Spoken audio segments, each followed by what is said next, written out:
सरकार का नजरिया इसलिए नहीं बदलेगा क्योंकि सरकार हमेशा, ये बीजेपी सरकार जो है हमेशा मुस्लिम विरोधी रही है, क्योंकि बीजेपी का मतलब है आरएसएस।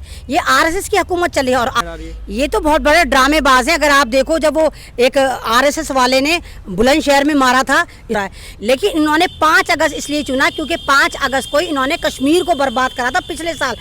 उस वक्त पूरे भारत को आप देखो बाढ़ में डूब रहा है, पूरा बिहार बाढ़ में डूब रहा है, आसाम बर्बाद हो रहा है, इवन बॉम्बे में लोग कश्तियां लगा लगा के जा रहे हैं।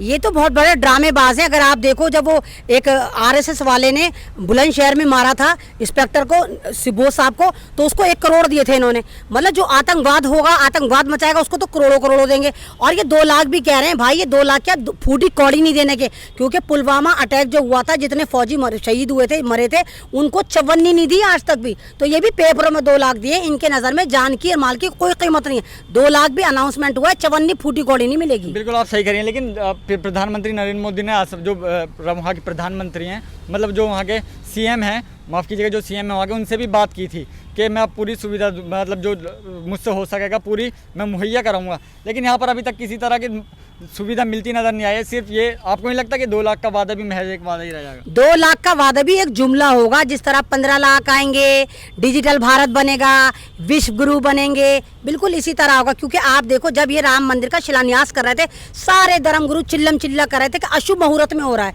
लेकिन इन्होंने 5 अगस्त इसलिए चुना क्योंकि 5 अगस्त को इन्होंने कश्मीर को बर्बाद करा था पिछले साल। दफा 370 हटा के कश्मीर की ऐसी की तैसी मारी थी, वहाँ मुसलमानों को इतना बर्बाद कर दिया, उनका बिजनेस जीरो कर दिया। और क्या कहा था नरेंद्र मोदी ने जब 370 हटा रहे थे, हम रोजगार देंगे, 50,000 युवाओं को हम रोजगार देंगे। आज कश्मीर के 10 लाख जो युवा हैं वो बर्बाद हो गए, 50,000 करोड़ का बिजनेस ठप हो गया। तो नरेंद्र मोदी सिर्फ जुमलाबाज है। और अभी जब इन्होंने राम मंदिर का शिलान्यास पार्ट 2 करा, जो अशुभ मुहूर्त में करा, उस वक्त पूरे भारत को आप देखो बाढ़ में डूब रहा है, पूरा बिहार बाढ़ में डूब रहा है, आसाम बर्बाद हो रहा है, इवन बॉम्बे में लोग कश्तियां लगा लगा के जा रहे हैं। तो आपको वो नजर नहीं आया? ऊपर से आप ही के बगौल कोरोना के 18 लाख पेशेंट हो गए और आप वहां पर भीड़ भड़का कर रहे थे। आप तो कहते हो कि नहीं, सोशल डिस्टेंस का फॉलो करो। और आपने क्या कहा था? भारतवासियों, आपने क्योंकि लॉकडाउन का पालन नहीं करा इसलिए कोरोना वायरस बढ़ गया। तो तुम क्या करने गए थे फिर? 5 अगस्त में तुम क्या करने गए थे? ऐसी की तैसी मराने गए थे वहां तुम कोरोना नहीं फैला रहे थे। जबकि आपको पता है कि अयोध्या के पुराने धुरंधर, पुराने जितने भी पुजारी हैं, वो चिल्ला चिल्ला के कह रहे थे हमें कोरोना हो गया, हमें कोरोना हो गया। लेकिन नहीं भाई, ढीठ सरकार है, इसने नहीं सुना। वजह साफ है, क्योंकि कोरोना कोई है ही नहीं। मैं शुरू से कह रही हूँ, कोरोना कोई बीमारी है नहीं। ये कोरोना को इन्होंने आपदा बना के बीजेपी वालों ने यूज करा, इन्होंने यूज करा है और पार्ट ऑफ बॉडी का कारोबार करा। इसका सबूत अब खुल के आ रहा है। सारे अस्पताल नंगे हो रहे हैं। अभी एक डॉक्टर पकड़ा गया जो खुद कह रहा है मैंने 150 मुसलमानों को इंजेक्शन देके मारा, उनके दिल गुर्दे फेफड़े निकाले और फिर उन मुसलमानों की लाशों को मैंने मगरमच्छों को खिला दिया। तो टोटल ये फर्जीवाड़ा करा गया। भारत में कोरोना कोई है नहीं। और कोरोना वायरस अगर है, सचमुच कोरोना वायरस है, तो वो भयंकर बीमारी नहीं है। जस्ट लाइक ए सिंपल नज़ला खांसी। जिस तरह नज़ले की कोई वैक्सीनेशन नहीं होती, इसी तरह कोरोना की ना कोई वैक्सीनेशन थी, ना कोई वैक्सीनेशन आएगी। और ये वाली बात दुनिया खुद कह रही है। लेकिन सरकार तो दूसरी ओर पूरे वादे कर रही है कि हम मुहैया करा रहे हैं, हर सुविधा मुहैया करा रहे हैं, अस्पताल में किसी तरह की कमी नहीं आ रही। तो लेकिन मौतों का आंकड़ा बढ़ रहा है, कोरोना लगातार पांव पसारता जा रहा है। सरकार मंदिर पर ध्यान दे रही है, जहाँ ध्यान देना चाहिए वहाँ बिल्कुल नहीं दे रही। सीएम योगी भी जिस तरीके से अपने वादों से पीछे हट रहे हैं। उमा भारती भी जब राम मंदिर का निर्माण हो रहा था, उन्होंने भी अपना नाम वापस ले लिया था। लेकिन प्रधानमंत्री मोदी अपने वादे पर अड़े रहे और वो पहुँचे, क्योंकि अमित शाह को भी कोरोना हो गया था। तो आपको नहीं लगता है कहीं ना कहीं सिर्फ और सिर्फ अपना फायदा यहाँ पर सरकार सोचती हुई नजर आ रही है? वेरी फर्स्ट, अमित शाह को कोरोना नहीं हुआ था, वो ड्रामा था। क्योंकि अगर कोरोना होता है, कोरोना की रिपोर्ट 6 दिन पहले आती है। अमित शाह टकलू को कैसे पता चल गया? वो ट्वीट पहले कर रहा है मुझे कोरोना हो रहा है, मैं मैदानता जा रहा हूँ। उसे कोरोना नहीं हुआ था। ये लंबा गेम है, क्योंकि अमित शाह जो है वो जैनी मजहब से आता है, वो हिंदू मजहब से नहीं आता। तो ये क्या जाके करता है वहाँ? अभी लोग बेनकाब हो गया तो सबको पता चल गया अमित शाह जो है हिंदू नहीं है, जैनी मजहब से आता है। इसलिए इसने अपने आप को कोरोना कहकर आपदा में अफसर ढूंढा और जाके मैदानता में एडमिट हो गया। अगर एक बाप की औलाद था तो जाके सरकारी अस्पताल में होता। हम भी तो देखते हैं तुझे कितना कितना कोरोना है। तो ये इसको ऐसे ही कोरोना हुआ था जैसे अमिताभ को कोरोना हुआ था, संबित पात्रा को कोरोना हुआ था, ज्योतिराव सिंधिया को हुआ था, केजरीवाल को हुआ था। तो सारा फर्जीवाड़ा कोरोना जैसे इनको हुआ था, सेम ऐसे ही इसको हुआ था, कोई कोरोना नहीं हुआ था। और बीजेपी सरकार हमेशा आपदा में अवसर ढूंढती है, कुछ नहीं करती, ग्राउंड रियलिटी पे ये चवन्नी की मदद नहीं करती, कोई लोगों के हमदर्दी नहीं दिखाती, सिर्फ ये ड्रामा चिल्लाती है, चीखम चिल्ली करती है। इस वक्त चाइना का ये हाल है कि उसने हमारी जितनी ज़मीनें कब्जाई हैं साफ मना कर दिया, मैं 1 इंच वापस नहीं दूंगा।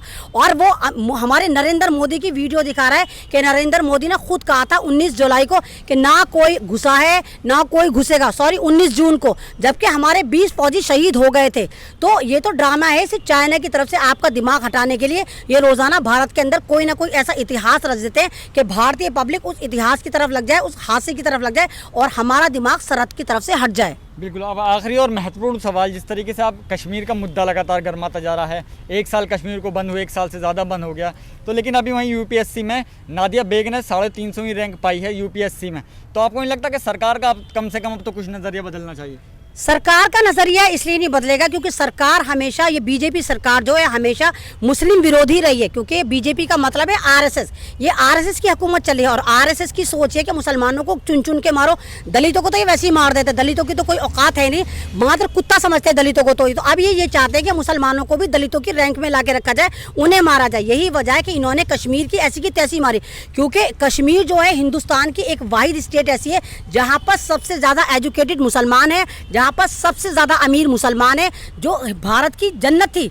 तो उसमें इन्होंने दफा 370 हटा के क्या कहा था कि हम आतंकवाद खत्म कर देंगे। क्या वहाँ आतंकवाद खत्म हो? इनके ही बकौल, क्योंकि आतंकवाद वहाँ पहले भी नहीं था, पहले भी यही ड्रामे करते थे, यही विस्फोट करते थे। और अभी यह हाल है, दफा 370 हटाने के बाद सारे आरएसएस के पिल्लों को इन्होंने यूनिफॉर्म पहना के भेज दिया है, जो वहाँ की लड़कियों को उठा रहे हैं, वहाँ के लोगों को मार रहे हैं। इवन के कांग्रेस के नेता हैं कोई सोच, उनको भी उनके घर में घुस के खींचतानी कर रहे हैं, बोलने की आज़ादी नहीं है। नेट आपने बंद कर दिया, आप वहाँ पर कुछ किसी को जाने नहीं देते और फिर कहते हैं कश्मीर में सब चंगा सी है। तो इस तरह नहीं चलेगा। भारत की आवाम जाग गई है और जो नहीं जागी वो जाग रही है। आप इतना जुल्म नहीं कर सकते, क्योंकि हर रात के बाद सुबह आती है और भारतीयों की सुबह भी आने वाली है। हम सब एक है, चाहे हिंदू हो, चाहे मुसलमान हो, चाहे सरदार हो, चाहे ईसाई हो। ये 88% लोगों का भारत है। ये 2.5-3 करोड़ आरएसएस के दलालों का भारत नहीं है, ये हमारा भारत है। और आप तो चड्डीधारी गैंग है, आप तो ब्रिटेन की चप्पलें चाटते थे। आप कहाँ से हो गए? आप तो भगवा आतंकवादी हैं, आप सावरकर वाले हैं, आप गौडसे वाले हैं। गौडसे भारत का पहला आतंकवादी था जिसने हमारे महात्मा गांधी को कत्ल करा था। नहीं, ऐसे कई नेता हैं जिन्होंने नादिया बेग को मुबारकी दी कि आपने अच्छा नंबर लाए, 350 रैंक आए, लेकिन ना तो बीजेपी की तरफ से किसी तरह की उन्हें बधाई दी गई। तो आपको नहीं लगता कि यहाँ पे भी साफ तौर पर सरकार सिर्फ दबाती हुई नजर आ रही है? सरकार को अच्छा नहीं लग रहा कि कोई आगे बढ़ रहा है, वो दूसरी कौम से है। हाँ, तो ये सरकार कब चाहती है? सरकार तो ओबीसी को बेवकूफ़ बना रही है। सरकार जितने भी ओबीसी हिंदू हैं इनको सियापा इनमें फैला दिया कि इनके हाथ में तीर त्रिशूल तलवार फैला के कह दिया, पकड़ा के कह दिया जाओ मुसलमानों को मारो काटो। और ये जितने आरएसएस वाले, इनके बच्चे इंग्लैंड में, ऑस्ट्रेलिया में, लंदन में, पेरिस में पढ़ रहे हैं, अपने बच्चों को कॉपी कलम किताब पकड़ा दिया और ओबीसी हिंदुओं को इन्होंने तीर त्रिशूल तलवार पकड़ा के दिया जाओ अंधेर मचाओ, जाओ काटो। तो जब मुसलमान बच्चा कोई तरक्की करेगा, कोई आगे जाएगा, तो इनके तो मिर्चें लगेंगी, ऊपर से नीचे तक लगेंगी। ये कैसे बर्दाश्त कर लेंगे कि मुसलमान बच्चा ऊपर तक जा रहा है? तो ये तो कुछ दिन बाद इनका कोई भरोसा थोड़ी है। कोई ना कोई आतंकवाद की दिफा उस पर भी लगा के कह देगा भाई चल तू भी जेल में जा, तेरी एक्टिविटी सही नहीं है। चलिए, शुक्रिया हमसे जुड़े। चैनल को सब्सक्राइब नहीं किया है तो प्लीज़ सब्सक्राइब कीजिए और ताज़ा अपडेट पाने के लिए बेल आइकन को दबाना ना भूलें।